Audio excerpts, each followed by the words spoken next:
درانو کتونکو السلام علیکم. زه محمد سلمان همدرد د حق غږ پښتو چینل خبري لنډیز کې ستاسو قربا اوس تاسو پام را اړوم د مهمو خبرونو لنډیز. د ډیفنس پوسټ پر عامه خپرونې ویلي چې طالبان به هیڅ کله د ولسمشر غني تر وخت مخکې ټاکنو طرحه ونه مني. د دې راپور خپرونې د راپور له مخې د ترکیې ناستې د ولسمشر غني وړاندیز د طرحې درې مهم ټکي لري چې له طالبانو سره سیاسي جوړجاړي ته رسېدل، د اوبند جنګش او تر وخت مخکې ټاکنې دي. په سره سمندر کې د ایران پر یوې کشتۍ برید شوی دی. د نیویارک ټایمز د راپورونو له مخې کېدای شي دغه برید د اسرایلو لخوا شوی ویل کېږي چې دا پیښه د کشتۍ په سینه پسې د نښلېدلو ماین له امله رامنځته شوې ده. د ایران اټومي پروګرام په اړه یرغچي وایي د اټومي تړون غړیو هیوادونو سره خبرې ګټورې وي.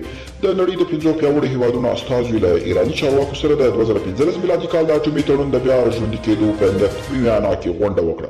د امریکا متحده ایالاتونو له دې تړونه په 2018 میلادي کال کې بهر شول او پر ایران یې نور سخت بندیزونه ولګول. او راپورونه وایي چې د فوایي ادارې وزارت یو سل اته شپږ کسان له دندې ګوښه کړي دي. د افغانستان د فوایي ادارې وزارت په لسګونو مامورین له دندو بېطرفه کړي دي او لامل یې لا تر اوسه معلوم نه دی چې څه.